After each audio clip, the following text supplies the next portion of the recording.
हम सब पढ़ रहे हैं सर एसेट्स OWN ओनरशिप। इस कंपनी में अकाउंटेंट की जॉब कर, उस कंपनी की जितनी भी आइटम इस पे उस कंपनी का मालिकाना हक है वो सारे आइटम को अकाउंट्स के लैंग्वेज में एसेट्स बुलाते हैं।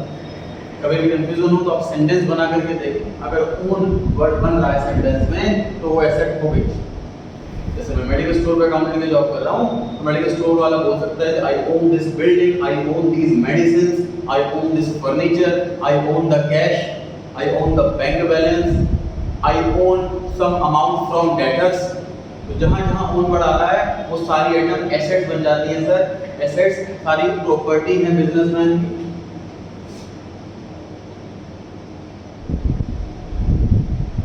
प्रॉपर्टी का मतलब जिस चीज पर हमारा मालिकाना हक है, हमारी ओनरशिप है। जरूरी नहीं कि बिल्डिंग, ये पेन है ये भी प्रॉपर्टी है क्योंकि इस पे ओनरशिप है, मालिकाना है।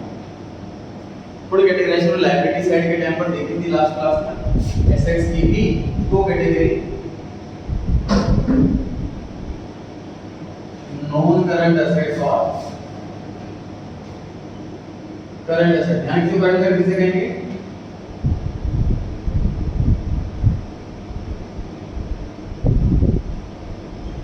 हर एक एसेट एक ना एक दिन कैश बन जानी है, चाहे वो डेटर है, चाहे वो बिल्डिंग है, चाहे वो गुड्स है, चाहे वो मशीन है, कभी ना कभी तो उसको बेचेंगे। तो हर एक एसेट एक ना एक दिन कैश बन जानी है। जो एसेट्स 12 महीने के अंदर अंदर कैश बन जाएगी उसे करंट एसेट बुलाएंगे, और जो 12 महीने के बाद करंट एसेट बनेगी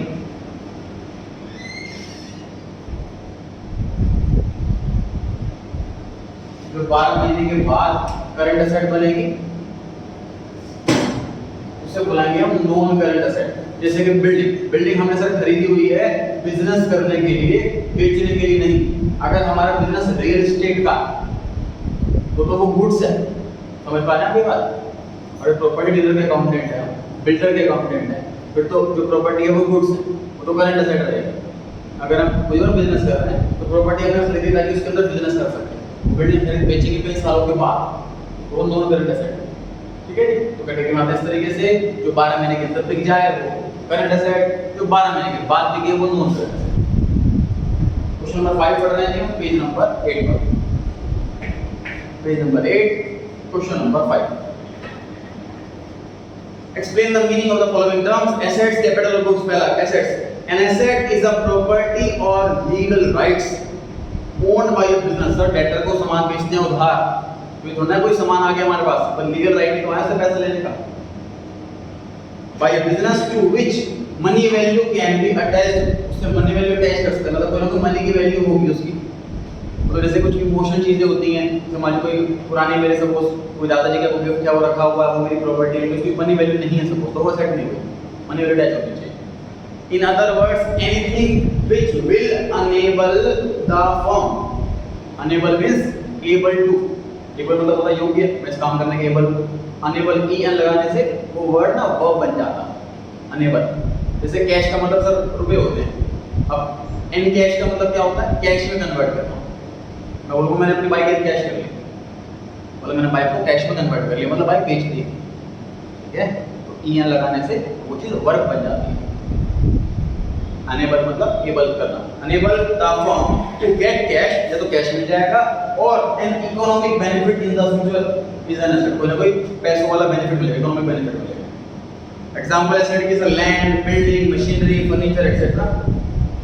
एसेट्स की कैटेगरी दो, नॉन करंट एसेट और current asset. Non current asset जो कि ओन कर रखे हैं बिजनेस में, बेचने के लिए नहीं है, लॉन्ग टर्म के लिए है। करंट एसेट इसमें आगे लिख लें आप, to be converted into cash after 12 month, आगे लिख लीजिए वहां पर। नॉन करंट एसेट में जो लिखा हुआ है assets owned by business not for sale, उसके ब्रैकेट में लिखते हैं to be converted into cash, to be converted into cash after 12 months।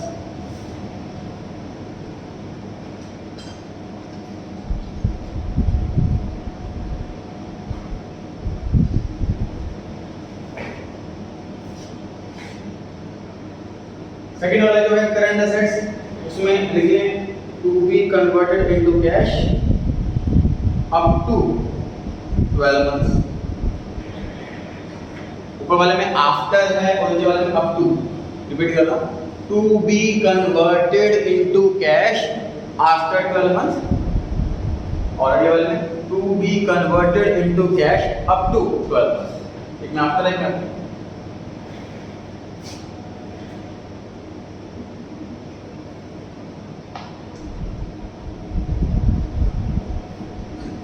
Next word आ रहा है सर कैपिटल। जितना भी ओनर अपना खुद का पैसा बिजनेस के अंदर लगाता है उसे कैपिटल बुलाते हैं। सर जरूरी नहीं है कैश। जैसे मान लीजिए मैंने कोई काम स्टार्ट करा है फर्नीचर का, उसमें मैंने अपने 5 लाख रुपए लगाए हैं, वो तो कैपिटल है। उसके अलावा मेरे स्टोर रूम में काफी सारा लकड़ी का सामान रखा हुआ था, उसकी वैल्यू करीब 10,000 रुपए के आसपास थी, मैं वो बिजनेस में ले गया, कहीं ना कहीं ये भी यूज हो जाएगा। This is also capital. Capital का मतलब मैं अपनी पर्सनल चीज को बिजनेस के अंदर लगा रहा हूं, वो सारी कैपिटल है, जरूरी नहीं कैश के फॉर्म में। दूसरा एग्जांपल, मैंने जो बिजनेस स्टार्ट करा है सर, उसमें ना डिलीवरी वैन की जरूरत पड़ती है सामान पहुंचाने के लिए, खरीदने के लिए। मेरे पास पर्सनल कार थी, वो मैंने बिजनेस के काम में लगाया। This is also capital. उसकी मार्केट वैल्यू उस टाइम पे देखी जाएगी और उसे कैपिटल कहा जाएगा। कैपिटल का मतलब जो भी चीज ओनर बिजनेस के अंदर लगाए उसे कैपिटल कहेंगे, जरूरी नहीं है वो कैश के फॉर्म में। रीड करते हैं एक बार। Capital is the amount invested by the owner और the partners in the firm. मतलब पार्टनरशिप में पार्टनर लगाएंगे और प्रोप्राइटरशिप में प्रोप्राइटर लगाएंगे। प्रोप्राइटर जहां पे सिंगल होता है, पार्टनर जहां पर 2 और more owners. It may be in the form of money, पैसे की फॉर्म में हो सकता है, और एसेट्स, एसेट्स की फॉर्म में हो सकता है। लेकिन एसेट वो हो जिसकी मॉनेटरी वैल्यू हो, मनी में मेजर किया जा सकती है। 5,000 10,000 कुछ अमाउंट होना चाहिए। It is a ability, so it is a liability of the business towards the proprietor। Discuss किया था कि लायबिलिटी की दो कैटेगरी होती है, एक इंटरनल और एक एक्सटर्नल। इंटरनल लायबिलिटी को ही कैपिटल कहते हैं। कंपनी के अंदर का बंदा है वो, ये भी लिखा हुआ है ये बात, तो को लायबिलिटी में लिखा था कि कैपिटल इंटरनल है, अब कैपिटल में लिखा हुआ है कि ये लायबिलिटी है। तो दोनों बातें सेम बातें कह रही हैं, दोनों बातें। पूछना है कुछ? Sir, each and everything has a monetary value. Sir, even if it is in loss or in profit. ये प्रॉफिट लॉस की बात तो 1 साल के बाद आएगी ना।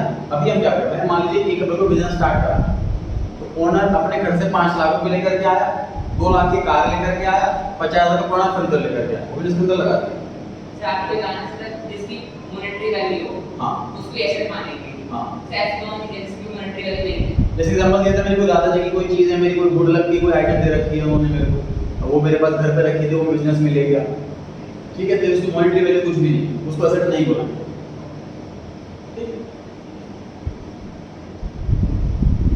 आगे कहिए, it is a liability of a business towards the proprietor और partner of a business which increase with the further investment made into the business and the amount of profit earned. क्या मतलब हुआ है? ध्यान से देखिए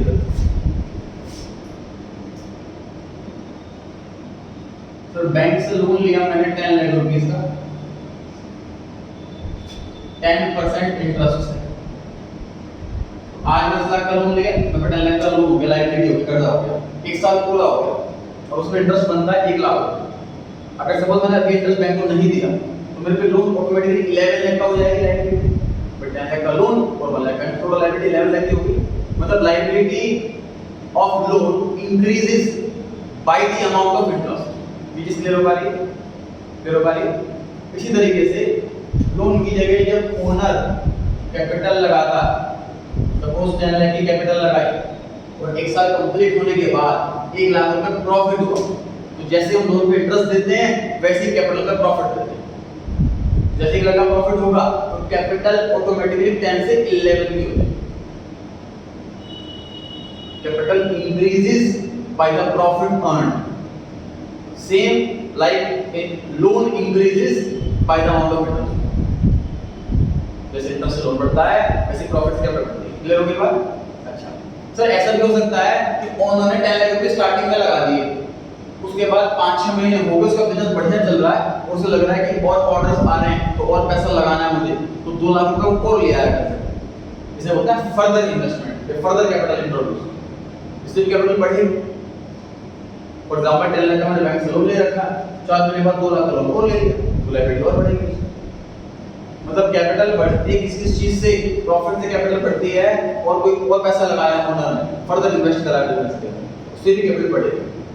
फिर से बढ़ने वाले हैं, फिर से बढ़ने वाले हैं। अब बढ़ता हूं पेज नंबर 8 पर ही लास्ट के 3 वर्ड से, व्हिच इंक्रीजेस विद, किस चीज से इंक्रीज होता है, फर्दर इन्वेस्टमेंट, और पैसा लगाया बिजनेस के अंदर कैपिटल बढ़ेगी, एंड प्रॉफिट अर्न, तो पैसा कमाया उससे कैपिटल बढ़ेगी। क्लियर हो गया बात? आगे, on the other hand it reduces when it is withdrawn or loss is incurred। तो प्रॉफिट से कैपिटल बढ़ती है, देखो लोन वाले केस में सर इंटरेस्ट पक्का हो गई होगा, नेगेटिव इंटरेस्ट तो हो नहीं सकता, बैंक वाला सेफ चल रहा है, लेकिन जब बिजनेसमैन ने कैपिटल लगाई है तो वो काम अनसेफ वाला काम होता है। मैंने स्टडी में पढ़ाया था हमने, बिजनेस का मतलब दूसरा नाम रिस्क है, रिस्क हो गई होता है, प्रॉफिट की श्योरिटी नहीं है। तो अगर ओनर ने मान लो 10 लाख कैपिटल लगाई, तो साल के में 1 लाख का लॉस हो गया, तो कैपिटल नहीं करेगा।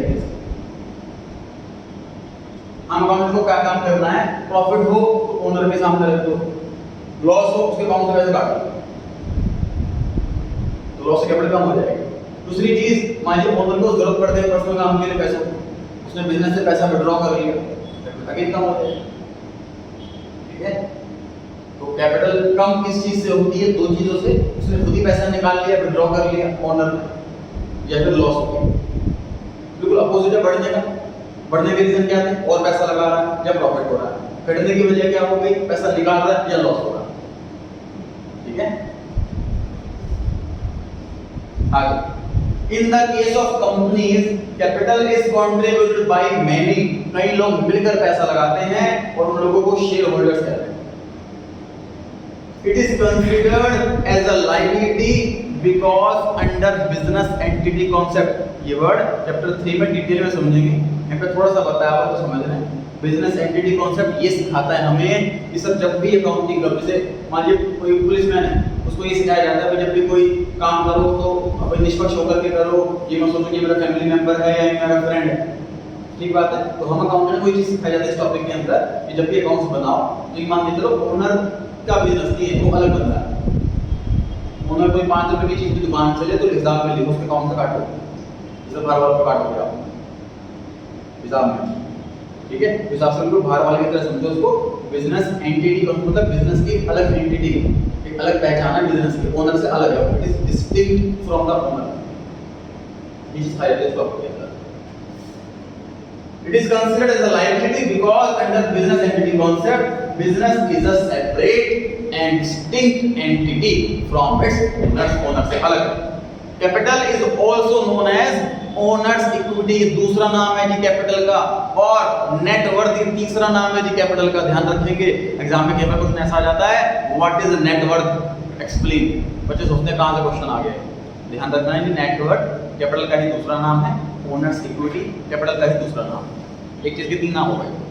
It is always equal to assets minus liability. Chapter 5 में समझेंगे सर इस चीज को कि capital equals to asset minus liability कैसे आ जाता है, जाओ अभी के डायरेक्ट है क्योंकि इसके पीछे डिटेल्ड कॉन्सेप्ट है, तो कहानी वहां पे चली जाएगी अलग जगह। क्लियर हो गई बात? तीसरा वर्ड है sir goods. Goods, stock, inventory, synonym सारे के सारे पढ़ते नहीं। Goods are physical items of trade. Physical मतलब जैसे सर्विस फिजिकल नहीं होती, मैं टीचिंग कर रहा हूं तो मैं फिजिकली कोई भी आपको चीज नहीं दे रहा, सब मतलब इनटेंजिबल चीज चल रही है। तो गुड्स के केस में फिजिकल होता है, फिजिकली कोई चीज होती है, टेंजिबल मतलब। ठीक, it is a term that applies to all the items making up the sale, जो आइटम सेल करे, सेल में बन जाए वो सारी आइटम। और परचेज ऑफ बिजनेस, बिजनेस के लिए कुछ मतलब परचेज या सेल करें बिजनेस के लिए, मतलब मेडिसिन की शॉप है तो मेडिसिन की परचेज सेल की जाएगी बात। They are thus stock in trade of an enterprise which are purchased या manufactured with the purpose of selling। Sir जो चीज मैं सिर्फ और सिर्फ बेचने के लिए खरीद रहा हूँ, इसे गुड्स से पहले बड़ा को ये सिखाया गया था। गुड्स किसे कहते हैं, जो चीज हम खरीदे बेचने के लिए। फर्नीचर भी खरीदा है, बिल्डिंग भी खरीदी है, पेन भी खरीदा, लेकिन वो बेचने के पर्पस से नहीं खरीदा, इसलिए वो गुड्स नहीं बना। परचेज का पर्पस, सेल का पर्पस होना चाहिए परचेज के टाइम, तो वो गुड्स बन जाएगा। For an enterprise dealing in home appliances, उसके लिए टीवी, फ्रिज, एसी ये सब गुड्स। क्लियर हो गई बात?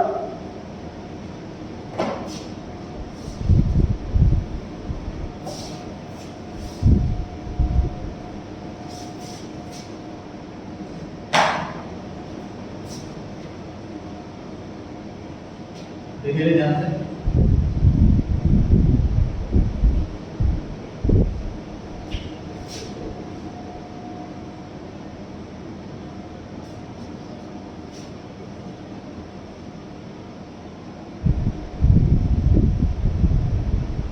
सोर्स मतलब पैसा कहाँ से आ रहा है और पैसा कहाँ अप्लाई किया जा रहा है। तो पैसा आता कहाँ से है सर? कैपिटल से पैसा आता है, ओनर लगाता है, कुछ लोन से पैसा आता है। पैसा कहाँ लगाया जाता है सर? नॉन करंट असेट्स में, जैसे बिल्डिंग, मशीन, फर्नीचर, और कुछ करंट असेट्स में जैसे कि कैश चाहिए, कुछ डेटर्स को उधार देना पड़ेगा तो वहाँ पैसा ब्लॉक रहेगा, कुछ गुड्स रखने पड़ेंगे दुकान में, तो इसके लिए भी पैसा चाहिए, इसके लिए भी पैसा चाहिए। पैसा यहाँ से आएगा, पैसा यहाँ से आएगा। 20 लाख रुपए चाहिए सर हमें, 15 लाख रुपए धुके थे और 5 लाख का लोन ले लिया, तो 20 लाख रुपए से हमने बिजनेस स्टार्ट कर दिया। लेकिन हमने सोचा कि मशीन, फर्नीचर, बिल्डिंग सब कुछ तो आ गया, लेकिन हमें गुड्स दुकान में रखने के लिए 5 लाख का गुड्स चाहिए।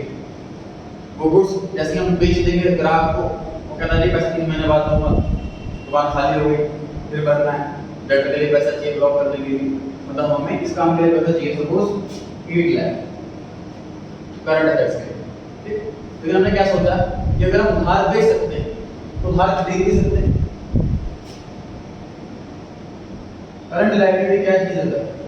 जो पैसे हम पर शॉर्ट टर्म के लिए, सिंपल सी बात सर, मेरे को मेरा डेटर मुझे पता 3 महीने के बाद पैसे देता है, मैं अपने क्रेडिटर को बोलूंगा देखो 3.5 महीने बाद पैसे दूंगा, जो उधार करके लाऊंगा उसको मैं तुम्हें पैसे दूंगा 3.5 महीने बाद, कि मतलब मेरे पास आ जाएगा कुछ उधार, कुछ जरूर है, सारा पैसा कुछ भी लगाना, कुछ से लगाओ। सपोज 3 लाख का उधार में मिल जाएगा मार्केट में, सपोज 3 लाख का मार्केट में मिल जाएगा। देखो इसमें 20 लाख रुपए लगाने के लिए 15 यहाँ से लिए, 5 यहाँ से लिए, 20 लाख रुपए वाला इंतजाम तो हो गया। इस 8 लाख के लिए 3 लाख का पेमेंट यहाँ से करा, 5 लाख रुपए और चाहिए, ये तो ओनर खुद लगाएगा 5 लाख या फिर लोन देगा 5 लाख का। समझ पा रहे हैं? अब ध्यान सुनो, मैं ये वाला आपको सिखाना है, ये वाला कि वर्किंग करने के लिए खुद का पैसा कितना लगाना होता है। This is working capital. Formula क्या हो गया इसका? Current assets minus current liability. मतलब कैसे क्या है सर? वर्किंग करने के लिए, ये तो फिक्स कैपिटल हो गया, लॉन्ग टर्म में पैसा ब्लॉक हो गया, इनमें से पैसा आना नहीं। वर्किंग करने के लिए कैश चाहिए, गुड्स चाहिए, लेटर चाहिए, वर्किंग करने के लिए जितना पैसा चाहिए खुद का, ये कैलकुलेशन कैसे होगी? Total current assets minus current liability, जो बैलेंस बचा वही है working capital. Sir current assets क्या है? करंट यहाँ पर cash, debtor, goods, within 12 months cash में कन्वर्ट हो जाए, ठीक है। तो मुझे 8 लाख रुपए टोटल चाहिए इस काम के लिए, 3 लाख का उधार मुझे मिल सकता है मार्केट से, तो मुझे खुद का पैसा सिर्फ 5 लाख रुपए लगा। बिल्डर्स वगैरह जब आपको बड़े-बड़े बिल्डर हैं, फ्लैट बना रहे हैं, बड़े-बड़े बना रहे हैं, तो वो लोग क्या करते हैं, जब भी सामान कभी बना रहे होते हैं फ्लैट, सबसे उधार करते हैं। मान लीजिए रॉ मटेरियल ले रहे हैं, सीमेंट ले रहे हैं, ईंटें ले रहे हैं, जिससे बोल देते हैं भैया जब बिक जाएगा तब देंगे पैसा। मैक्सिमम जगह से होता है, सामान खाता ले लिया, बना दिया, जब बिक जाएंगे तो पैसे देना शुरू कर दिया, ये सिस्टम हो जाता है। हाँ जी सर करंट एसेट में तो हमारा होना चाहिए ना, वो हमारे पास पैसा होना चाहिए। Yes sir. सर 8 लाख रुपए आपने कहा कि इंतजाम करना हो तो 3 लाख से लायबिलिटी कट जाएगी और बाकी 5 लाख को खुद लगा लेंगे। हाँ चलो एसेट का नाम ये एसेट हमारा पहले से होना चाहिए ना 8 लाख रुपए पहले से मतलब सर, क्योंकि हमारा एसेट है कि हम कभी उस कैश में कन्वर्ट कर सकते हैं। जब मैं खास बात सेट दिला, सामने वाले कहता है मुझे आपको 2 लाख का उधार हो गया, तो वो सेट तो मेरी हो गई, थोड़ा उसकी रही, मैं खरीद कर लिया, मुझे घर लाया, सेट तो मेरी हो गई। सर आपने करंट एसेट लिखा ना, 8 लाख रुपए का अभी हमारे पास है करना, 1 लायबिलिटी 8 लाख रुपए हमारे पास भी है करना। हाँ तो रुपीस थोड़ी ना सब, भी तो डेटर भी है, इसके अंदर स्टॉक भी है, इसके अंदर कैश भी, कैश थोड़ी ना 8 लाख, गूगल ही तो 8 लाख है, ये सोचता है कैश 1 लाख रुपए, 3 लाख के गुड्स हैं इसके अंदर उधार वाले, 4 लाख हो गया, 4 लाख के डेटर है, 1 लाख हो गया कैश, 3 लाख के हो गए गुड्स और 4 लाख के हो गए डेटर। तो मुझे बताया 1 लाख की दुकान पे तो कैश रखना पड़ेगा 1 लाख, तो मुझे अरेंजमेंट करना है, गुड्स 3 लाख के उधार में ले आऊंगा यहाँ से, उधार डेटर ले जाएंगे गुड्स, मेरे पास पैसा होगा नहीं, किससे मुझे पैसा लाना पड़ेगा, तो 1 और 4 5 लाख रुपये तो पैसा लगाना, बाकी कर्जा मिल जाएगा। बड़े बड़े बिजनेसमैन पैसा होते हुए खुद भी तभी उधार सामान लेते हैं, उसकी वजह यही होती है कि सर पैसे की अपॉर्चुनिटी कॉस्ट होती है, तो अगर पैसा है मैं तो क्यों चुराऊं, अभी नहीं होगी मुझे उधार इसका नहीं, मैंने कहा एक मेरा मैं इससे रेगुलर सामान ले रहा हूँ, करोड़ों रुपए का सामान ले रहा हूँ, इसलिए मेरे से कहीं पैसा कमा रहा है, फिर हम सप्लायर से खरीद रहे हैं, सप्लायर हमसे कमा रहा है, प्रॉफिट बेच रहा होगा, तो 3 महीने का उसको पैसा रोक सकते हैं, 3 महीने में आगे पैसा इंटरेस्ट पर दे दें, गवर्नमेंट इसके अंदर लगा दें हमारे हाथ में, ठीक है। अगली टर्म ये वर्किंग कैपिटल पढ़ते हैं sir. Explain the meaning of the following terms: working capital, debtors, fictitious assets और fixed assets। पहला working capital, the difference between current assets and current liabilities is known as working capital। Formula लिखा हुआ है आगे, working capital equals to current assets minus current liabilities। मेरे को ये बात ध्यान रहेगा, इसमें बहुत वर्ड ऐसे हैं जो ध्यान नहीं रहे आपको शायद बाद में, उसके लिए रिकॉर्डिंग बार बार देखते रहे, आपको लगे कि मतलब भूल भाग गया हूं क्या था वर्ड का मीनिंग, तो रिकॉर्डिंग को बेस्ट यूटिलाइज करो, बहुत बेस्ट चीज है चीज को रिवाइज करने के लिए, ध्यान नहीं आया, ठीक है। नेक्स्ट वर्ड है सर डेटर। डेटर उन कस्टमर्स की लंबी लिस्ट जिनको हमने उधार सामान बेचा है, जिनसे हमें पैसे लेने। 2 कंडीशन इसके लिए, सेल होनी चाहिए और उधार होना चाहिए। अगर सेल नहीं है तो डेटर नहीं, उधार नहीं है तो डेटर नहीं, दोनों बड़े इकट्ठे होने चाहिए। पढ़ते हैं सर।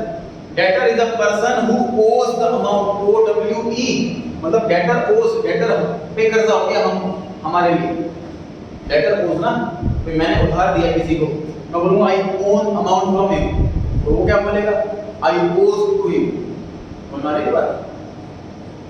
तो debtor is a person who owes amount to the enterprise against you, उधार में गुड्स सेल करी थी हमने या सर्विस दी थी।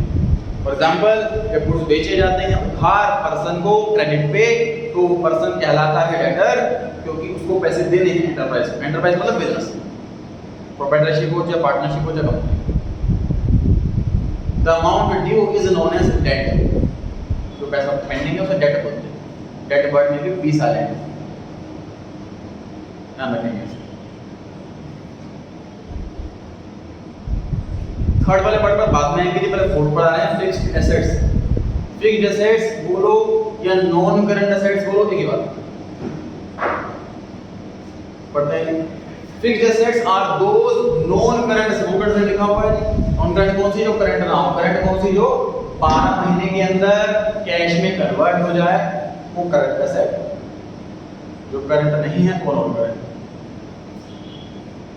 which are held not for resale, बेचने के लिए नहीं ले रखी, but with the purpose to increase its earning capacity।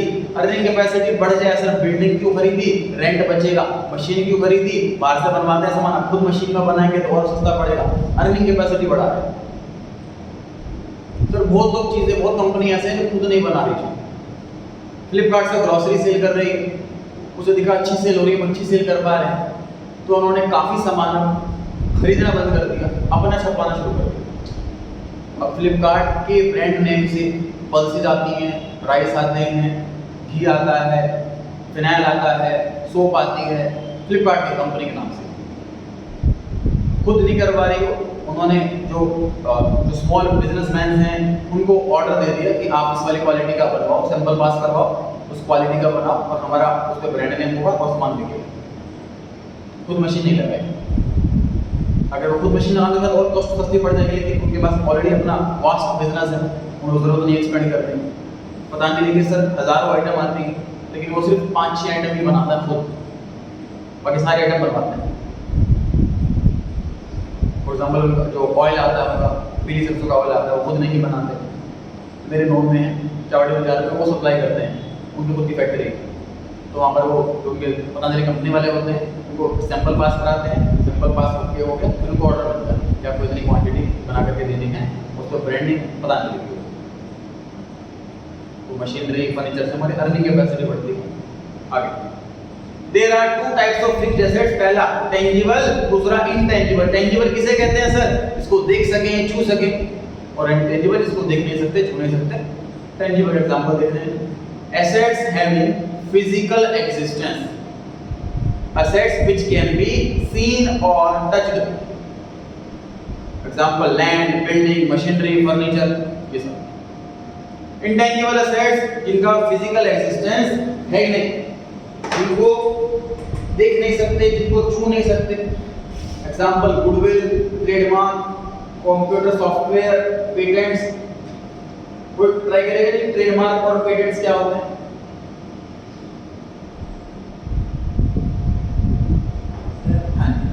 Trademark are only register their names so that other company cannot copy their name, company's name. And the patent is a technology they use to make a particular software on any machinery so that anyone cannot copy that same type of machinery. बिल्कुल perfect answer है।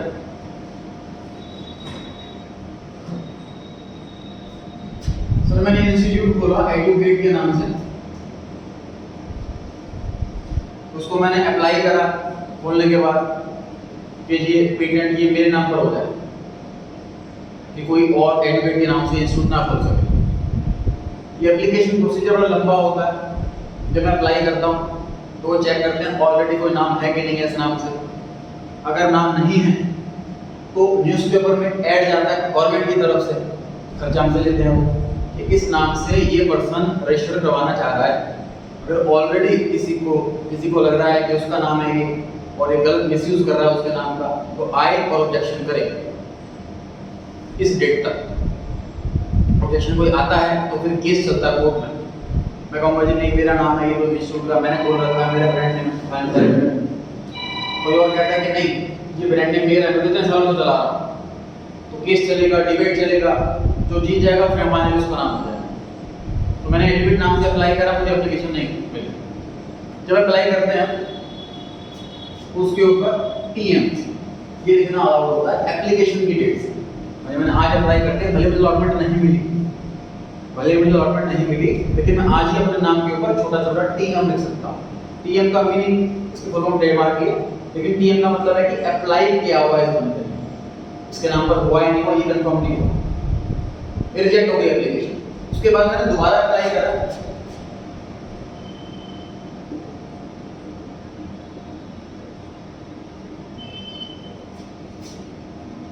इस नाम से apply करा, CRC gents educate, इस नाम से apply करा, डेफिनेटली इस नाम से कोई था नहीं, अब ये रजिस्टर्ड हो गया मेरे।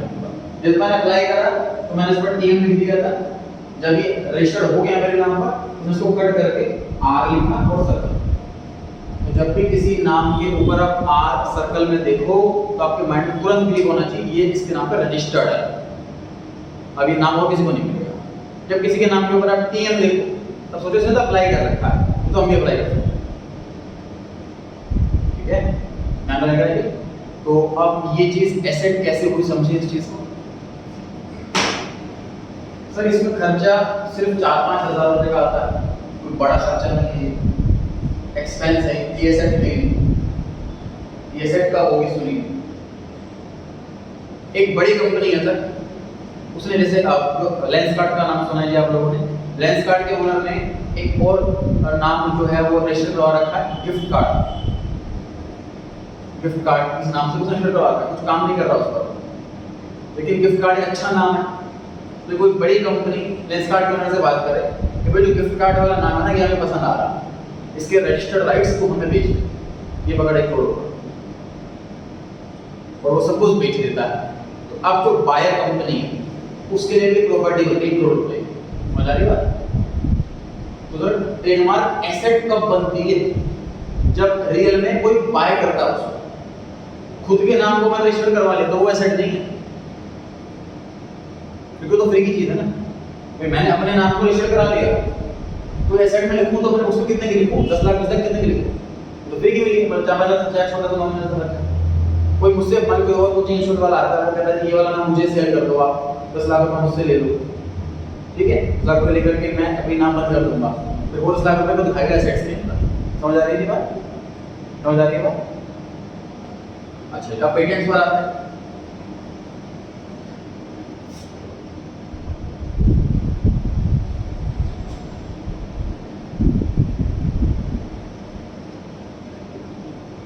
टेक्नोलॉजी पर लिया जाता है सर। अगेन सर मान लीजिए मैं कोई इंजीनियर हूँ, मैंने कोई मशीन इन्वेंट करी है जो अब तक किसी ने इन्वेंट नहीं करी, तो मैं पेटेंट रजिस्टर्ड ऑफिस में जाऊँगा कि जी देखो मैंने मशीन इन्वेंट करी है और ये अभी तक कोई ऐसी मशीन किसी ने बनाई नहीं है। वो चेक करेंगे, अगेन न्यूज़पेपर में ऐड डालेंगे इस टाइप की मशीन आई हुई है, किसी ने पहले से तो नहीं बना रखी, किसी और की मशीन ये क्लेम कर रहे हैं, ऐसा तो नहीं है, केस वेस चलेगा, सब कुछ ओके हो गया, मेरे नाम पर रजिस्टर्ड हो जाएगा।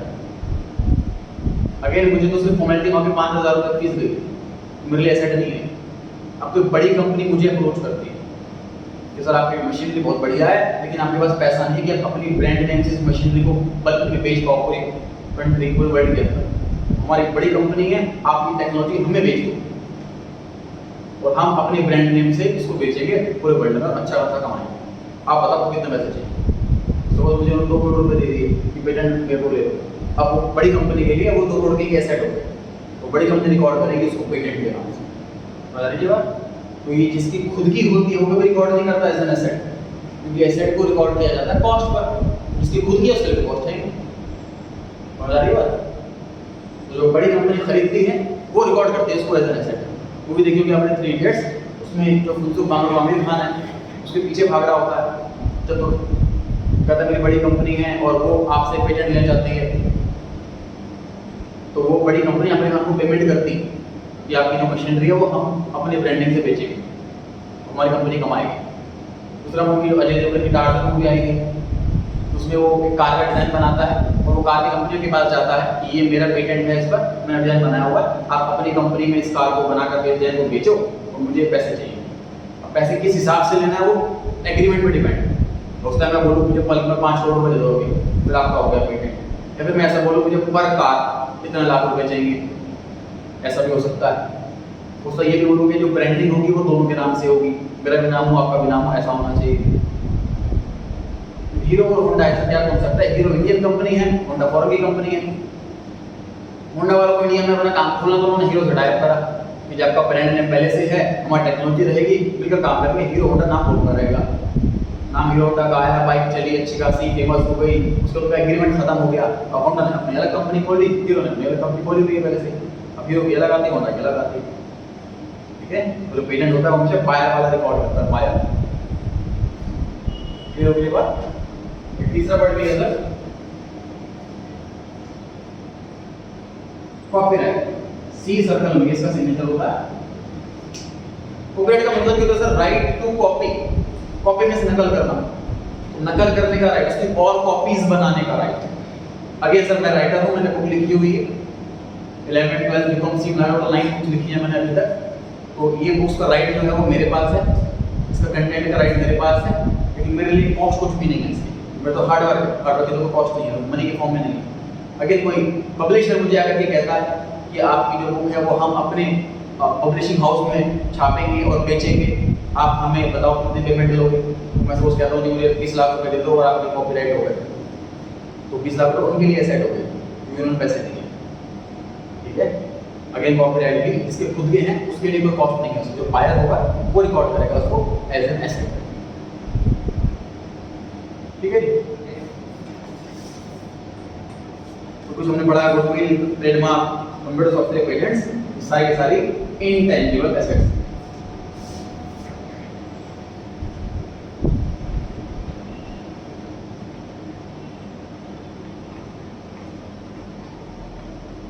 अभी थर्ड पार्ट रहता है फिक्टिशियस एसेट और 7 8 क्वेश्चन रहता है। मैं सीधा 9 पर आता हूं। 9 में लिखा हुआ है explain entity an economic unit which may be business unit entity, enterprise or non-business entity. An entity means economic unit which performs economic activity. What is economic activity? पढ़ा मैंने स्टडीज में, तो अर्निंग वाली एक्टिविटी, जिससे कुछ कमाई हो, profit के लिए, उसे कहते हैं economic activity. Reliance industries, Bajaj auto, Maruti, TISCO company है। A business entity means an enterprise established in accordance with the law to engage in business activities. Entity word का मीनिंग बता रखा है, बहुत बार आया एंटिटी, एंटरप्राइज, तो जो बिजनेस एक्टिविटी है, इकोनॉमिक एक्टिविटी है, जो अर्निंग के लिए काम कर रही है। एग्जांपल दिया हुआ है रिलायंस, जो भी बिजनेस प्रॉफिट के लिए काम करता रहा है उसको कहते हैं एंटिटी। क्वेश्चन नंबर 10, एक्सपेंसेस की जगह कहते हैं सर खर्चा। एक्सपेंस सिंपल खर्चा, कमाई के लिए जो खर्च हो रहा है। अमाउंट स्पेंड और इनकर्ड टू अर्न रेवेन्यू, कमाने के लिए जो पैसा खर्च कर रहा हूँ उसे एक्सपेंस कहते हैं। इसमें आसान चीज ये होगी कि सर कोई नया वर्ड नहीं, अकाउंट्स में जैसे रेवेन्यू नया वर्ड है, लायबिलिटी नया वर्ड है, एक्सपेंस कोई नया वर्ड नहीं, जनरल इंग्लिश से लिया हुआ। It is a value which has expired during the accounting period. क्या मतलब हुआ देखो,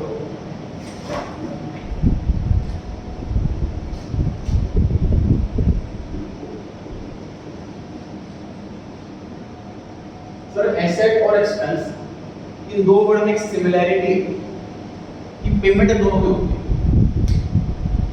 मैं बिल्डिंग खरीदूं तो भी पैसा जेब से जाएगा, मैं बिल्डिंग ना खरीद कर किराए पर लूं तो रेंट जेब से जाएगा।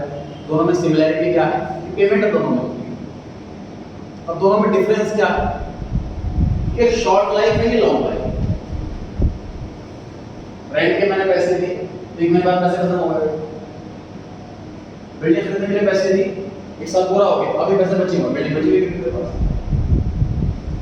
दूसरा एग्जांपल, बाइक खरीदना और बाइक पे पेट्रोल डलवाना, दोनों में पैसे जा रहे हैं। पेट्रोल डलवाया, पेट्रोल खत्म हो गया, पैसे खत्म हो गए, खर्च हो गए। बाइक खरीदी, एक साल हो गया, बाइक बची हुई, खत्म नहीं हुई, तो एक्सपेंस वो एक्सपायर हो गया इस साल। समझ पा रहे हैं? एम्प्लॉय को सैलरी दी, उसने एक महीने काम करा, खत्म हो गया, एक्सपायर हो गया वो पैसा। रेंट दी, एक्सपायर हो गया। इलेक्ट्रिसिटी बिल दिया, एक महीने पूरा एक्सपायर हो गया। जो पैसा एक्सपायर हो जाए किसी साल वो एक्सपेंस है, जो एक्सपायर नहीं हुआ लंबा चलेगा वो एसेट है। एक्सपायर्ड इन द ईयर में भी पहला कैश पेमेंट कर रहे हैं हम, सैलरी की, वेजेस की, रेंट की। याद दिलाइए वेजेस और सैलरी में क्या फर्क? वेजेस को लेके जाते हैं गुड्स बनाते हैं और सैलरी लेके जाते हैं गुड्स। बिल्कुल सही है। जो गुड्स बनाते हैं उन लोगों को पेमेंट को वेजेस कहते हैं, जो गुड्स नहीं बनाते उन लोगों की पेमेंट को सैलरी कहते हैं। रेंट देना ये सब कैश पेमेंट है। दूसरा, right of a part of fixed assets, example depreciation. तो 10 लाख की मशीन खरीदी मैंने, एक साल पूरा हो गया, मशीन अभी बची हुई, एक्सपायर नहीं, फिर एसेट एक्सपेंस नहीं, फिर 10 लाख की मशीन 9 लाख की रह गई, 1 लाख तो खर्च हो गया, वो तो एक्सपायर हो गया, वो एक्सपेंस है। तो एक्सपेंस का नाम depreciation. Depreciation is the downfall in the value of an asset. Third one, an amount written off out of current assets, say bad debts. क्या मतलब है sir? What is bad debt sir? Debtor पे पैसा मांगना। अगर मैंने 100 लोगों को उधार सामान बेचा और 97 लोगों से पैसा आया, 3 लोग पैसा दे नहीं रहे, मेरे अकॉर्डिंग जो मैं तरीका लीगली एफर्ट्स लगा सकता था सारे एफर्ट लगा लिए, उन 3 लोगों से पैसा नहीं आ रहा, पैसे मर चुका है, उस नुकसान का नाम है बैड डेट्स। फिर लॉस की हमारी, हाँ जी बिल्कुल लॉस होगा सर। लेकिन हम अकाउंट्स के अंदर सिर्फ 5 ही कैटेगरी बनाते हैं अकाउंट्स की, asset, liability, capital, revenue, expense. Chapter 6 में दिए गए कैटेगरी के अंदर तो लॉस नाम से कोई स्पेशल कैटेगरी है नहीं, इसलिए एक्सपेंसिव कैटेगरी के अंदर ही हम सारे लॉस लेंगे। मुझे गोदाम में आग लग गई, this is loss by fire, इसको भी हम एक्सपेंस की कैटेगरी के अंदर भी लिखेंगे। सिंपल सी बात सर, आपके घर में हर चीज का एक जगह होगी, खाना रखने के लिए फ्रिज हो गया, कपड़े रखने के लिए अलमारी हो गई, लेकिन हर चीज के लिए कोई स्पेशल जगह नहीं होती, तो उसको हम मिक्स जगह में रख लेते हैं, कॉमन जगह में रख लेते हैं। तो ऐसी ये ऐसी लॉस की कोई स्पेशल कैटेगरी नहीं है, उसको एक्सपेंस वाले खाने में रख लेते हैं।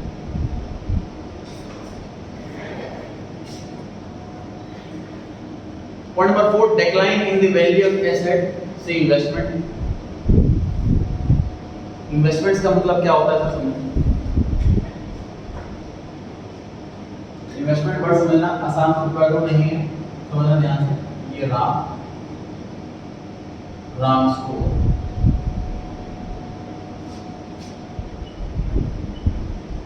राम ने राम स्टोर के अंदर 10 लाख रुपए लगाए, ये कैपिटल है, ये इन्वेस्टमेंट नहीं है।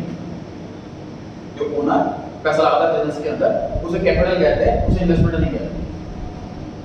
10 लाख रुपए से सारी सेट्स खरीद ली, बिल्डिंग, फर्नीचर, गुड्स वगैरह बेच रहे हैं, खरीद रहे हैं, बाबा ऐसा कर रहे हैं। अभी एक टाइम आता है तो ऑफ सीजन आता है। ऑफ सीजन का मतलब अब डिमांड बढ़ती नहीं, तो पैसा स्पेयर पड़ा होगा, क्या करेंगे उसका? तो शॉर्ट टर्म के लिए उस पैसे को हमने बिजनेस के बाहर इन्वेस्ट कर दिया। किसी कंपनी का शेयर खरीद लिए, गोल्ड खरीद लिया, प्रॉपर्टी खरीद ली, ऐसी कोई चीज खरीद ली हमने, सिर्फ हमने इस पर्पस से खरीद ली कि मैं प्रॉफिट पे बेचूं, प्रॉफिट पे बेचेंगे, इस पर्पस से खरीद ली बस, और कोई रिजल्ट नहीं। This is investment. What is investment? Investment outside the business is investment. ठीक, मैंने किसी कंपनी के शेयर खरीदे, मान लीजिए मैंने रिलायंस का शेयर खरीदा 2500 रुपए का एक शेयर, मैंने 100 शेयर खरीद लिए। अब मार्केट में इसकी वैल्यू 2400 रुपए रह गई, तो मेरा नुकसान हो गया है 100 रुपए एक शेयर और 100 शेयर, मतलब मेरा 10,000 रुपए नुकसान हो गया। पैसा खर्च हो गया, नुकसान हो गया, अगेन एक्सपेंस। लिखा हुआ है tagline is the value of asset, जैसे कि इन्वेस्टमेंट कर रखी थी मैंने, उसकी मार्केट वैल्यू डाउन हुई, ये भी लॉस है, एक्सपेंस। ठीक है। Point number 5, cost of goods sold, मतलब ये गुड्स जो खरीदे हमने, परचेजेस, जो गुड्स परचेज कर रहे हैं हमने, वो तो खर्च हो ही गए क्योंकि बिक गए। हम अकाउंट्स में क्या करते हैं, सब ध्यान से देखो, ये बात चीज मैं आगे चैप्टर से भी रिपीट करूंगा। जैसे मैंने 5 लाख की मान लीजिए फर्नीचर खरीदा और कई साल बाद यूज करने के बाद मैंने उसको 3 लाख में बेचा, 2 लाख का लॉस हुआ, डेप्रिसिएशन भी लगा होगा, प्रॉफिट कैलकुलेट करेंगे उस हिसाब से। लेकिन गुड्स जो है वो एक ऐसी आइटम है जो डेली 50 बार बेची जाए और 50 बार खरीदी जाए। अगर गुड्स पर मैं सेल के टाइम पर ही तुरंत प्रॉफिट कैलकुलेट करने बैठ जाऊं तो बड़ा कॉम्प्लिकेट हो जाएगा सब बिजनेस। देखो जो अकाउंट्स है ना, वो समझ लो हिट एंड ट्रायल, इस तरीके से बनी पूरी अकाउंट्स। मतलब पहले ट्राई करा बेसिक अकाउंट बनाए, तो कुछ दिक्कत आई अकाउंट बनाने में, ये दिक्कत आ रही है, सोचा वो दिमाग लगा कैसे करें तो सोल्यूशन सोचा, अब ऐसे ट्राई करेंगे अगले साल से, फिर वैसे ट्राई करेंगे, फिर ऐसे करने लग गए, फिर करते रहे फिर को दिक्कत आई, फिर सोचा नेक्स्ट टाइम ऐसे ट्राई करेंगे, फिर ऐसे ट्राई करते रहे, पूरा हिट एंड ट्रायल।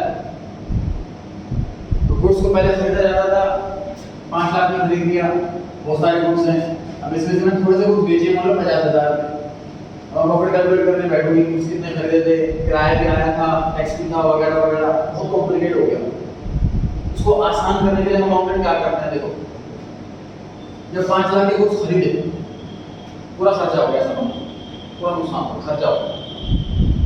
जब ये गुड्स 50,000 का बिका, 1 लाख का बिका, फिर 2 लाख का बिका, इस सेल को पूरे इवेंट को पूरे जब साल का एंड आएगा तब दोनों को माइनस कर लेंगे, टोटल परचेज टोटल सेल, अपना प्रॉफिट निकल जाएगा। क्योंकि हमारा ऑब्जेक्टिव डेली थोड़ा प्रॉफिट निकालना, ऑब्जेक्टिव साल का प्रॉफिट निकालना। आपके पेरेंट्स को आपकी डेली इंफॉर्मेशन नहीं चाहिए कि पढ़ रहा है कि नहीं पढ़ रहा, एनुअल इंफॉर्मेशन चाहिए, साल के अंदर पास हो गई रिपोर्ट कार्ड की सैलरी की बात होती है डेली में। ठीक है, सही वही होगा कि मैंने माइनस कॉस्ट, हाँ प्रॉफिट निकालेंगे। हाँ, लेकिन मैं इतना चाह रहा हूँ कि गुड्स खरीद रहे हैं हम, तो सर एसेट होनी चाहिए, कॉस्ट की मतलब इसमें मैं चाह रहा हूँ।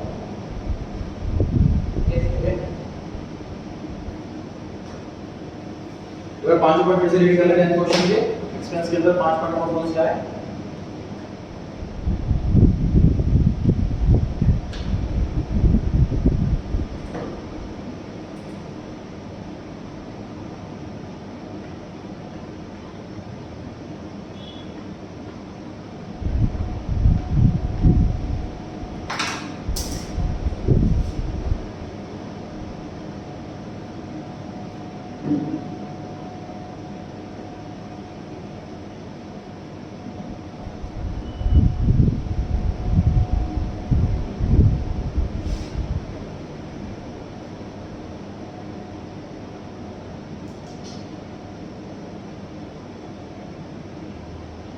पढ़े थे आगे क्वेश्चन नंबर 11 सर एक्सप्लेन करो इनकम क्या है। बताइए इनकम रेवेन्यू है या इनकम प्रॉफिट है? प्रॉफिट है। याद कीजिए रेवेन्यू क्या था? सेल। और प्रॉफिट इनकम क्या था? सेल में से एक्सपेंस माइनस करने के बाद जो बचा। सिंपल सी बात है। अगर मैं मार्कर 8 रुपए का खरीद करके 10 रुपए का बेच रहा हूं तो 10 rupees is revenue and 2 rupees is income. ध्यान रहेगा, रेवेन्यू मतलब सेल, ये तो टोटल बिका माल, और जो खर्चा काटने के बाद जो बचा वो प्रॉफिट। प्रॉफिट और इनकम ये सिनोनिम्स। बढ़ते question number 11 explain income excess of revenue over expense.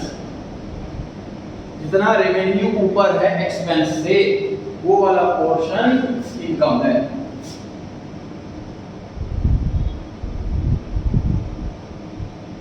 ये सर रेवेन्यू है और ये एक्सपेंस है, तो जितना पोर्शन रेवेन्यू ऊपर है एक्सपेंस से, ये वाला एरिया ये है इनकम।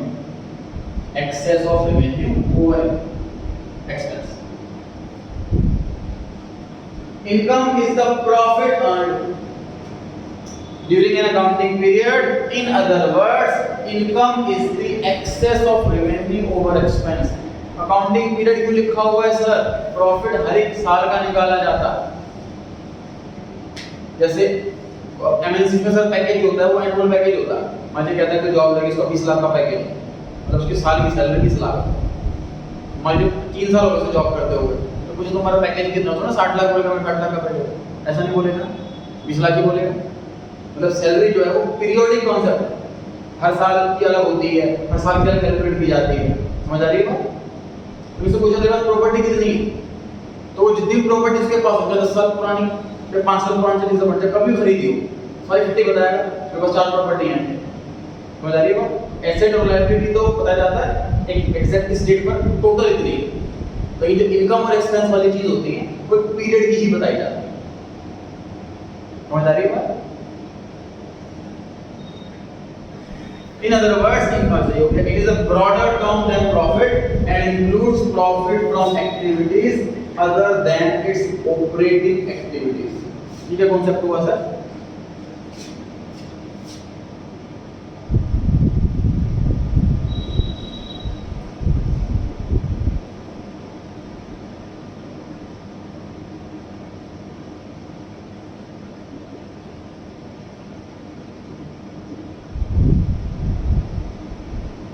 ऑपरेटिंग एक्टिविटीज है, हम जब अपना बिजनेस को रजिस्टर्ड करवाते हैं,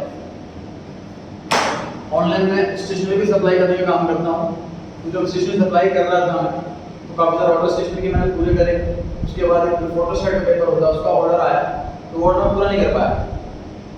तो जब मैंने अप्लाई किया था, लाइसेंस बनवाया था अपना, उसमें रजिस्टर्ड ऑफिस में अपना ऑब्जेक्टिव लिखना होता है। ऑब्जेक्टिव में लिखा था स्टेशनरी सप्लाई करना, तो पेपर सप्लाई की अलग कैटेगरी थी।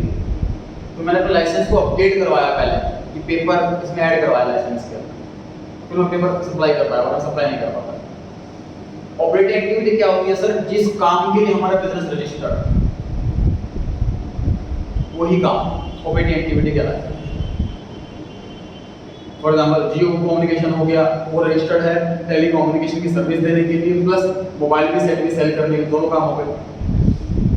जिस काम के लिए हम रजिस्टर्ड हैं, उससे जो इनकम हो वो ऑपरेटिंग इनकम है।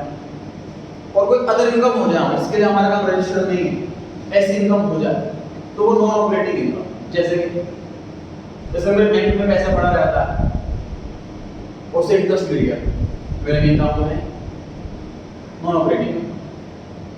तो मैंने बिजनेस में 4 फ्लोर ले रखे थे रेंट पर, कोविड आ गया, काम बड़ा कम हो गया, मैंने 1 फ्लोर रेंट पर दे दिया, रेंट मिल गया, नॉन ऑपरेटिंग इनकम। समझ आ रही थी बात? हाँ जी। नॉन ऑपरेटिंग इनकम मतलब जिस काम के लिए मैंने अपने बिजनेस को रजिस्टर्ड करवा रखा, उससे मेरी आमदनी होगी। मेरी फैक्ट्री है मान लीजिए शर्ट बनाने की, तो मैं शर्ट बना करके बेच रहा हूँ, उससे कमा रहा हूँ, प्रॉफिट हो रहा है, वो ऑपरेटिंग एक्टिविटी, वो काम के लिए मेरा काम रजिस्टर्ड है। नॉन ऑपरेटिंग इनकम जो मेरा काम रजिस्टर्ड नहीं, फिर भी इनकम हो गई।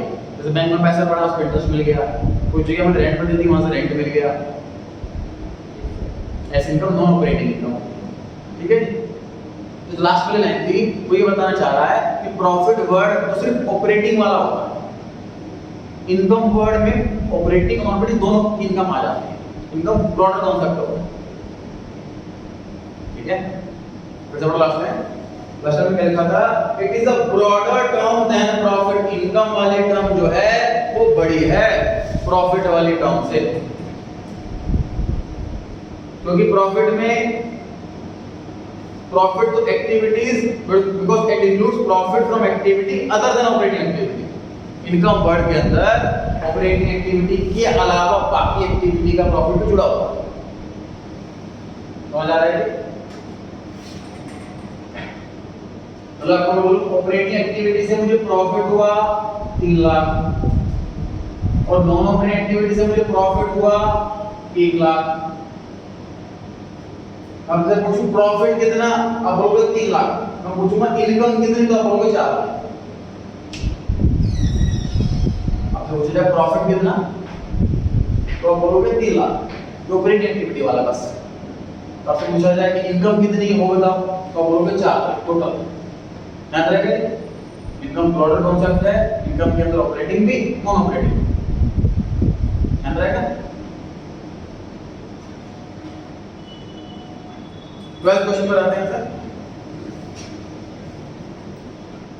Explain gain. पढ़ने का profit earned from transactions incidental to business. Incidental मतलब related. Gain is increase in owners equity. ठीक है चीज, ओनर्स इक्विटी मतलब कैपिटल। पढ़ो एक बार फटाफट से, सबसे ऊपर पेज पे जो 5वीं लाइन, सेम पेज, सबसे ऊपर से 5वीं लाइन क्या लिखा था, कैपिटल का दूसरा नाम owners equity. Owners equity increase कब कब होती है, 2 केसेस में। कौन कौन से 2 केस, पढ़ लो फर्स्ट लाइन सबसे ऊपर की, फर्दर इन्वेस्टमेंट एंड प्रॉफिट, वो चीजें इंक्रीज होती है। कागज वाला उसी लाइन पर, gain is the increase in owners equity. Profit से ओनर्स की इक्विटी बढ़ती है, resulting from transactions other than day to day transactions. Sir gain क्या है, ये जो 1 लाख रुपए है ना, ये गेन।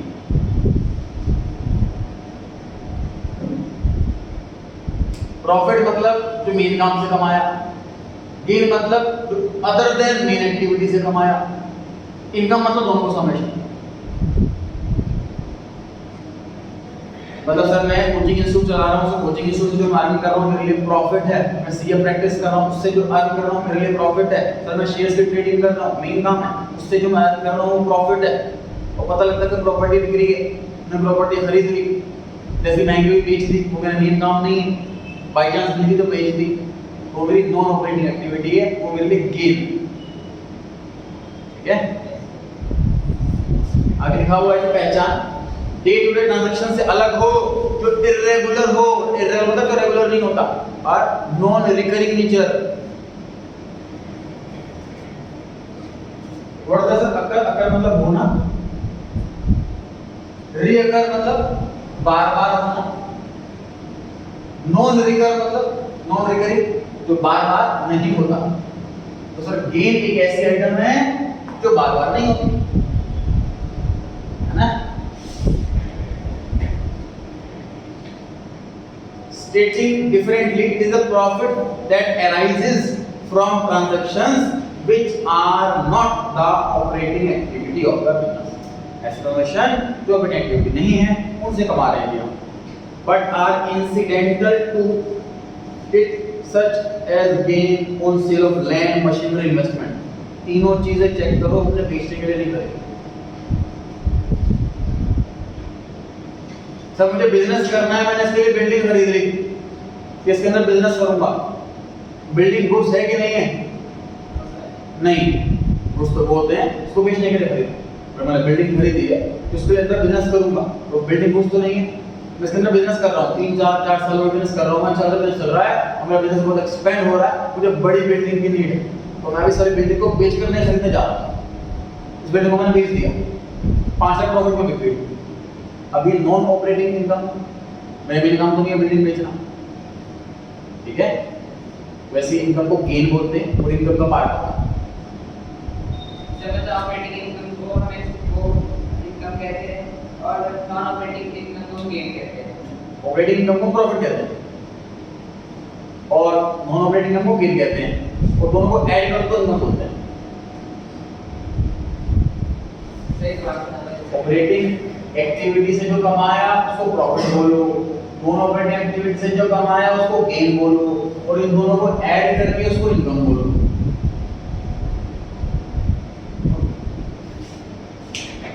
ठीक है, क्वेश्चन 11 लिखा ना, इनकम उसका आगे लिख लो, income is equal to profit plus gain.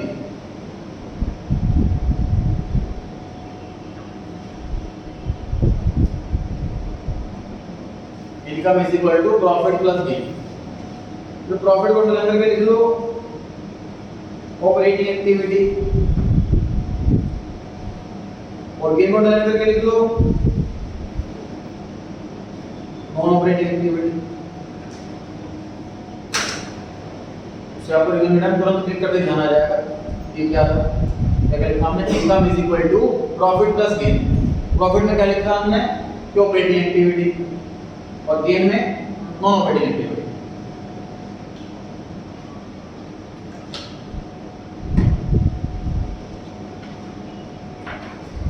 Thirteen question पर आगे जी, एक्सप्लेन लॉस।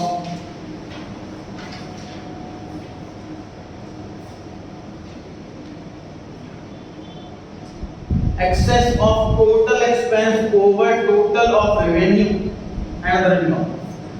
क्या मतलब हुआ sir?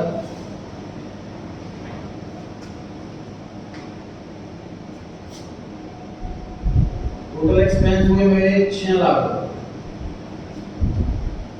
Operating income 3 lakh, non operating 1 lakh, कुल इनकम 4 लाख। 4 लाख की इनकम और 6 लाख के expense.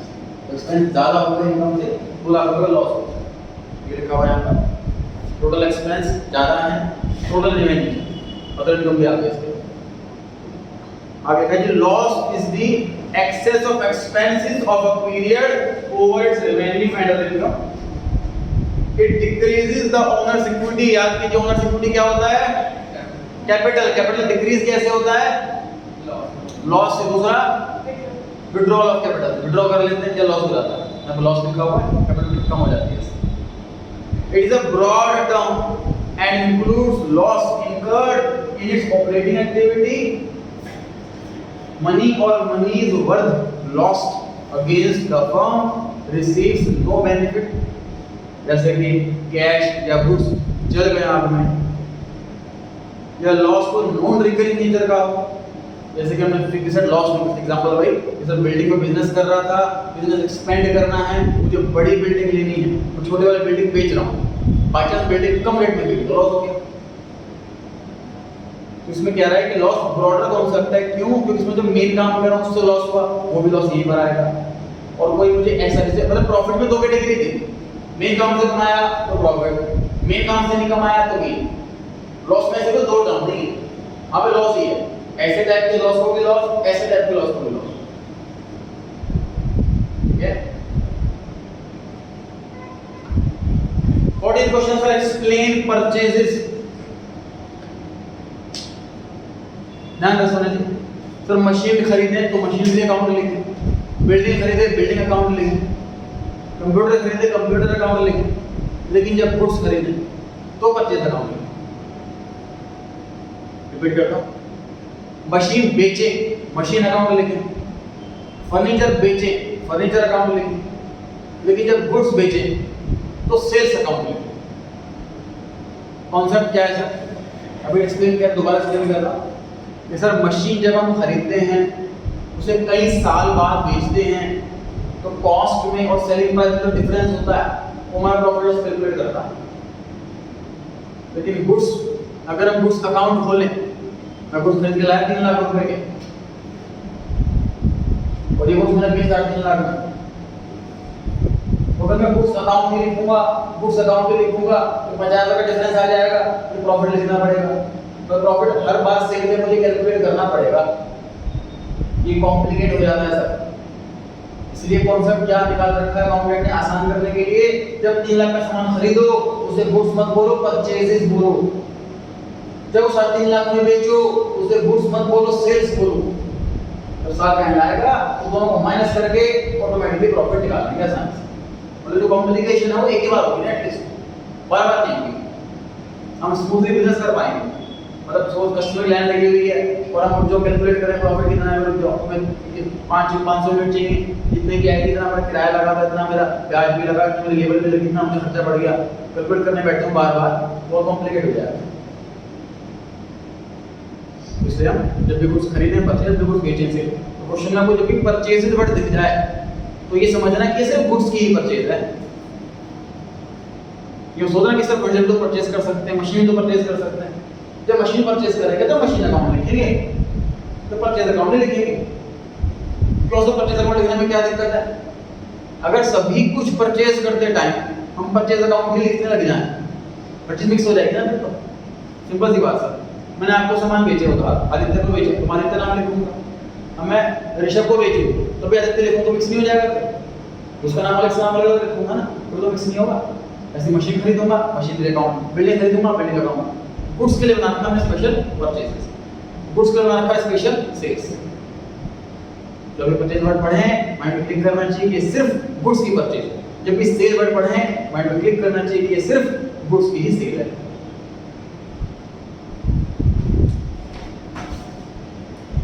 Question number 14, purchase of goods to be sold और for manufacture of goods.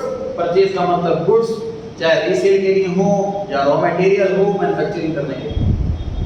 Purchase उधार में भी हो सकते हैं, परचेज कैश में भी हो सकते हैं। उधार में खरीद कर लाया वो भी परचेज ही बोलूंगा, पेमेंट करके लाया हूं कैश में तो भी परचेज ही बोलूंगा। क्वेश्चन 15, क्रेडिटर किसे कहते हैं? अब पर्सन जिससे जो हमारे सप्लायर हैं, हम सब हमारे सप्लायर्स की लंबी लिस्ट जिनसे हमने उधार में सामान खरीदा है। कि डेटर का बिल्कुल उल्टा हो गया, डेटर को उधार बेचते हैं, क्रेडिट को उधार खरीदते हैं। दो कंडीशन होनी चाहिए, दो कंडीशन, परचेज हो और उधार हो तो क्रेडिटर बन जाएगा। ऐसे डेटर में दो कंडीशन थी, क्या क्या? सेल हो और उधार हो।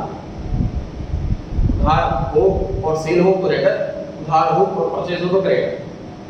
Question number 3, explain creditor. A person or entity to whom amount is payable against purchase of goods or services for two। हमने कुछ खरीदे या सर्विस ली है, पेमेंट पेंडिंग है तो क्रेडिटर हो गया। क्रेडिटर इज अ पर्सन और an enterprise to whom an enterprise owes मतलब कर्जा, लायबिलिटी, ओन का उल्टा होता है। अगेंस्ट क्रेडिट परचेज हो तो कुछ खरीदे हैं आधार में या सर्विस देगा और वो amount payable for reasons other than purchase of goods or services। जैसे मशीन खरीदी उधार में is not included in creditors। मतलब क्रेडिटर वर्ड है तो गुड्स के लिए लेते हैं सर, हम क्रेडिटर वर्ड ही गुड्स के लिए इस्तेमाल करते हैं। मशीन खरीदी उधार में तो सप्लायर ऑफ मशीनरी इस नाम से रिकॉर्ड करें, क्रेडिटर नाम से रिकॉर्ड नहीं करें, क्रेडिटर वर्ड आता है गुड्स के लिए।